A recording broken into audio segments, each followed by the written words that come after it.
नाथ नारायण वासुदेवा। श्री कृष्ण गोविंद हरे मुरारी, हे नाथ नारायण वासुदेवा। श्री कृष्ण गोविंद हरे मुरारी, हे नाथ नारायण वासुदेवा। श्री कृष्ण गोविंद हरे मुरारी, हे नाथ नारायण वासुदेवा। अब सभी भक्तों से निवेदन, कथा तो सबने सुन ली,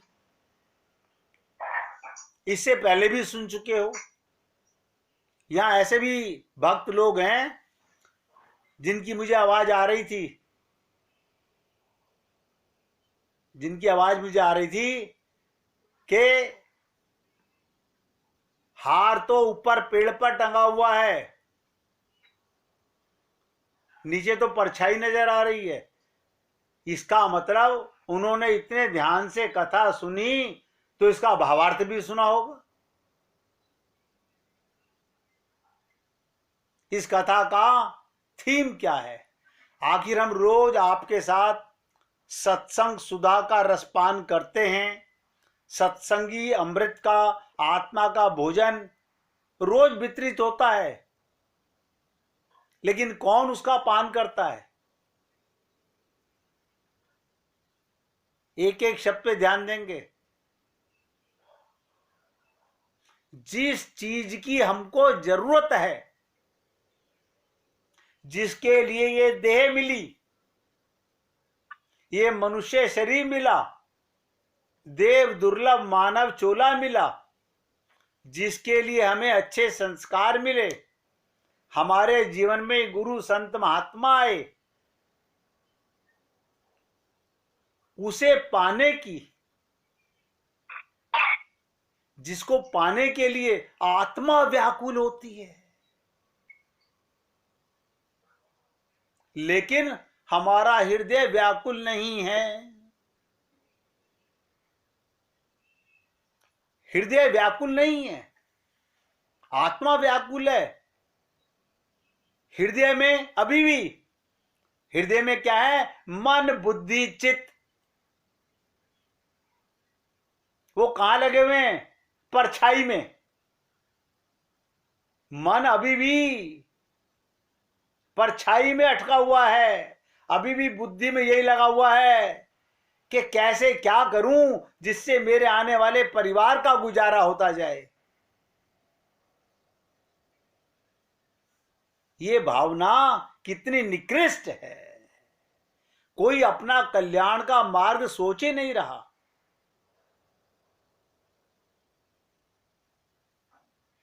जिस चीज को पाने के लिए, जिस परमात्मा को पाने के लिए सीतारामाचार्य जी ने एक छोटी सी लाइन में इतना गूढ़ रहस्य, इस देह में हरि मिलत है, इस शरीर में आकर अगर परमात्मा ना मिले तो इसका मतलब ता जीवन परछाई का आनंद लेते रहे, परछाई में अटके रहे। नहीं, मंदिर तो गए थे, सत्संग भी गए थे, संत महात्माओं से सत्संग भी सुना था, तो संत महात्मा की गलती कहां है? गलती तो तुम्हारी भूख नहीं है। संत महात्मा तो सदा प्रसाद बांटते आ रहे हैं, अनंत जन्मों से बांट रहे हैं, लेकिन भूख नहीं है। आप कितना भी भोजन परोसिए। हमसे कई भी लोग पूछते हैं, क्या शर्मा जी आप जो इतना प्रयत्न करते हो? मैंने कहा कोई प्रयत्न नहीं कर रहा, मैं तो मेरे सागर में जो मेरा भगवान डाल रहा है मैं वो पिला रहा हूं। बोले लोग उसका लाभ ले रहे हैं। मैंने कहा भैया, जिस दिन कीमत का अंदाजा होगा, परछाई से बचने की चेष्टा करेंगे तो कल्याण सुनिश्चित होगा। इस जन्म में हो किसी और जन्म में हो, कल्याण तो सुनिश्चित होगा। आज नहीं कल, कल नहीं परसों। जो आज आप कमाई कर रहे हो वो बेकार नहीं जाएगी। उसका प्रमाण बता रहा हूं। आज जो सत्संग सुन रहे हो ये पहले की कमाई थी। अब यहां से आगे बढ़ोगे, पीछे नहीं जाओगे। अगर मन सत्संग रूपी अमृत का रसपान करता है, और मन अभी भी, ध्यान दो, कान से तो सुना, मन तो वही परछाई में अटका हुआ है। बता देता हूं कारण। शाम को पति ने रुपए लाके दिए, ये लो अंदर रख दो लॉकर में, जरा गिन लेना। अब आप उन नोटों को कितने ध्यान से गिनते हो? क्या इतने ध्यान से सत्संग सुनते हो? ना ना ना, नहीं सुनते ना। तो इसका मतलब आप समझ सकते हो आपका मन कहां पर है, परछाई में है या परमात्मा में है। इसमें किसी संत की कमी नहीं है, हमारी कमी है। भगवान ने तो मौका दे दिया।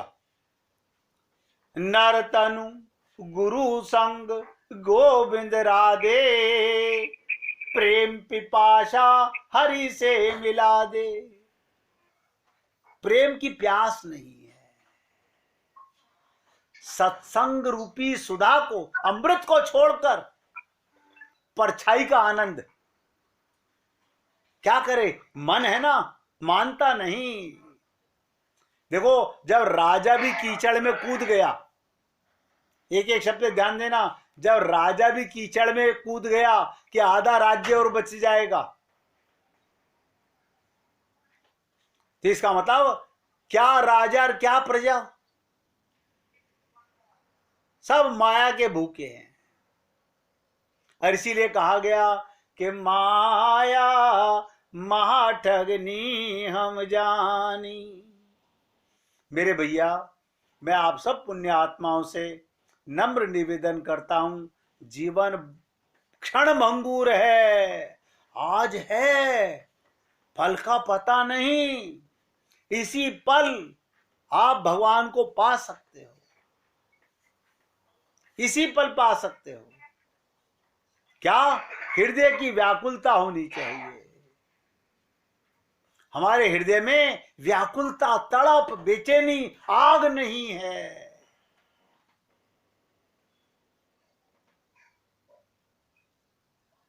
अभी आप मुझे बताइए, किसी का हार छत से नीचे गिर जाए,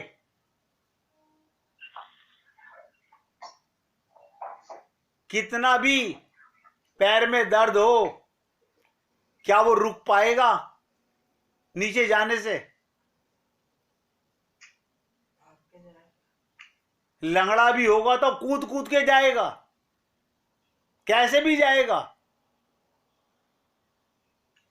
लेकिन सत्संग रूपी सुधा के लिए, अमृत आत्मा का भोजन पाने के लिए सब अपने आप को धोखा दे रहे हैं, टाल रहे हैं कल पर, नहीं समझ पा रहे। गोपियों को भी ध्यान दो। हम रास की बातें सुनते हैं, भागवत की बातें सुनते हैं, लेकिन परिपक्वता कहां से आए? गोपियों को भी शरीर मान के उनके पतियों ने रोका था ना, कि तुम अर्धरात्रि में कहां जा रही हो, तुम अर्धरात्रि में कहां जा रही हो। उन्होंने भी तुम्हें जताया था कि तुम्हारा हमारे से विवाह हुआ है, तुम्हारे शरीर पर हमारा हक है, हम तुम्हें नहीं जाने देंगे। किसी के बेटे ने, किसी के पति ने, किसी के पिता ने, किसी की सास ने बेड़ियां डाली होंगी, लेकिन वो गोपियां थी,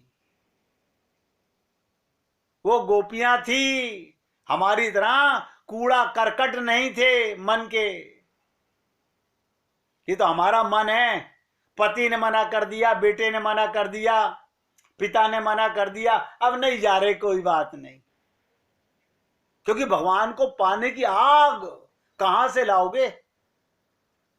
कहत कठिन समझत कठिन, बड़ा कठिन रहा है, इतनी आसानी से इसका रोग नहीं लगा करता। ये प्रेम का रोग है, भक्ति का रोग है, आत्म कल्याण का रोग है। हमारा हृदय व्याकुल नहीं होता। क्या मतलब? वो सुख शांति और आनंद रूपी हार, ध्यान दो, माया के हार के पीछे, अभी मैं बता देता हूं, आप सुन लीजिएगा। आप संसार में जिसको सबसे ज्यादा अपना मानते हो, सब सोच लीजिएगा, संसार में आप सबसे ज्यादा जिसको अपना मानते हो, शरीर का नातेदार, अगर वो आपसे कहे कि आज तुझे मेरे साथ यहां चलना है, आप वहां जाना पसंद करोगे या परमात्मा इशारा करे कि मेरी तरफ आओ, उधर जाना पसंद करोगे? पता चल जाएगा। आप परछाई में कूदोगे या सुख शांति और आनंद रूपी हार क्षणिक सुखों के रूप में परछाई की तरह दिखाई दे रहा है। ये संसार के सुख, संसार की शांति, संसार का आनंद रूपी हार क्षणिक सुखों के परछाई की तरह दिखाई देता है, और ये महसूस होता है इसको हम पूरा कर लेंगे, हम पा लेंगे। कभी मैं सोचता हूं, कितने राजा महाराजा, बड़े बड़े छत्रपति, पूरी पृथ्वी पर राज करने वाले, राजा अम्बरीश, राजा जनक जैसे नहीं रहे, यहां से कुछ लेकर नहीं गए, लेकिन हम लोग अक्ल से अंधे हैं, समझने का प्रयत्न नहीं कर रहे, अपने आप को बहुत ऊंचा मान रहे हैं, और सबको लग रहा है आप देख लेना, मैं ये करके रहूंगा। क्या करके रहोगे? अपना सत्यानाश। भगवान ने मौका दिया अपनी प्राप्ति का, गुरु समझा रहा है इस देह में हरि मिलत हैं, लेकिन मैं भी कसम खा चुका हूं, मैं इस देह को मिटा के रहूंगा।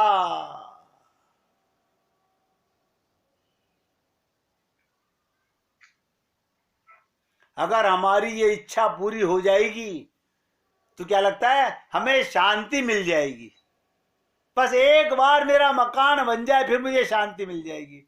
अरे बाबा, करोड़ों महल बना चुके, स्वर्ग में रह के आ चुके, 4 दिन की चांदनी फिर अंधेरी रात है। क्या तन मांझता एक दिन माटी में मिल जाना, ये जीव नहीं समझ पा रहा। लगता है संसार के सुख, संसार की शांति, संसार के आनंद, क्षणिक सुखी परछाई रूपी सुखों को पाकर हम कामयाब हो जाएंगे, परंतु हम उसमें कूदते ही जा रहे हैं। एक जन्म और जा रहा है, एक जन्म और बेकार जा रहा है, ये जन्म भी जा रहा है। अभी भी हमारे कानों पर जू नहीं रेंग रही, सुनते हैं अनसुना कर देते हैं। हाँ, बताया तो था, पता नहीं क्या बताया था। सोचिएगा, वो सुख और शांति कभी किसी को नहीं मिली। इसलिए संत महात्मा हमें यही संदेश देते हैं। क्या? वो शांति। क्या मतलब? सीता रूपी शांति, जो सुंदर कांड में आपसे चर्चा की थी। वो भक्ति रूपी शांति, वो सीता रूपी सुख आनंद इन हीरे जवाहरात मकान दुकानों में नहीं है, जिसे हम संसार में परछाई की तरह पाने की कोशिश कर रहे हैं। पर भगवान कहते हैं, मोह को तू क्या ढूंढे रे बंदे, मैं तो तेरे पास में। संसार में परछाई की तरफ भाग रहा है, वो हमारे अंदर बैठा है, इंतजार कर रहा है। मन मुख होना, सन्मुख होना ना ना। अब मंदिर जा रहे हैं तो लगता है हम भगवान के सन्मुख हो गए। अरे बाबा, किसको धोखा दे रहे हो?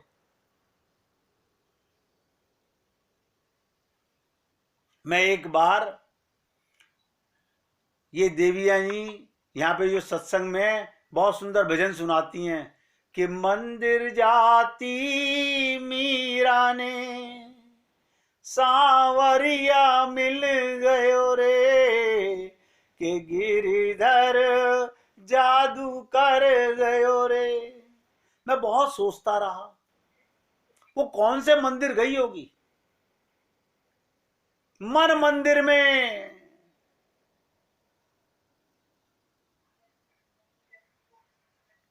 इसलिए आप सभी भक्तों से निवेदन कर रहा हूं, बहुत धोखा खा चुके हो जीवन का। अगर अभी भी इस धोखे से बचना नहीं चाहते तो कहावत है, भगवान अंदर बैठे हैं, संत महात्मा हमारे को भगवान के सन्मुख करने पर लगे हुए हैं, लेकिन हम भी कसम खा के बैठे हैं, हमें सीधे नहीं होना। हमें तो पंडितों के जंजाल में फंसना है, कोई ना कोई उपाय ढूंढ ही लेंगे। अपने को धोखा देने का ये जीव कोई ना कोई रास्ता निकाल ही लेता है।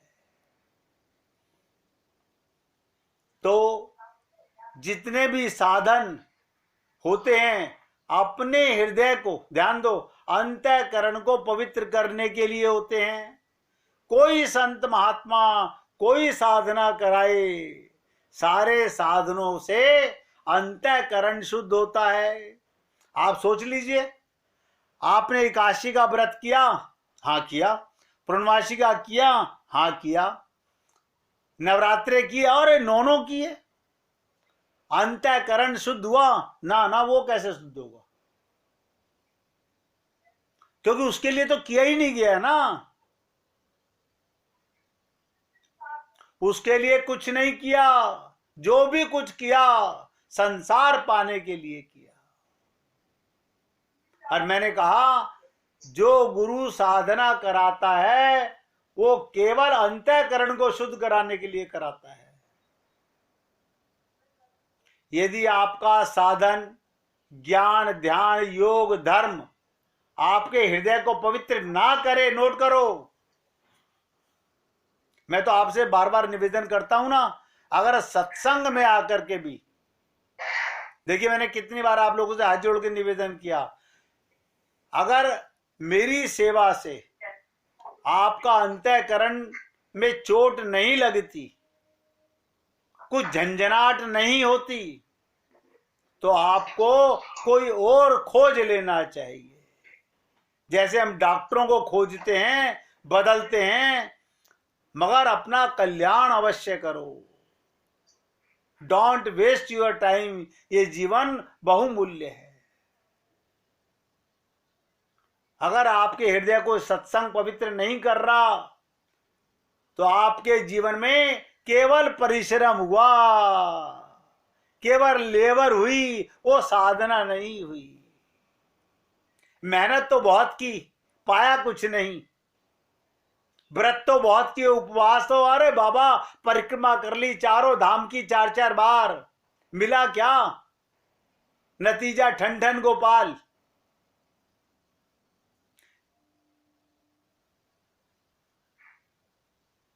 तो साधना नोट करो, साधना वही है, सत्संग वही है जिससे हमारा हृदय, हमारा अंतःकरण पवित्र होने लगे।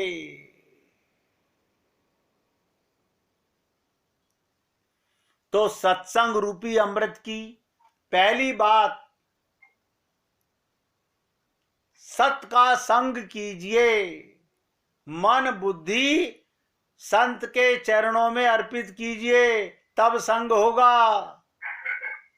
एक मन है, 10-20 मन नहीं है कि यहां भी दे देंगे वहां भी दे देंगे। अब 1 मिनट कीर्तन कीजिए, फिर आगे चलते हैं।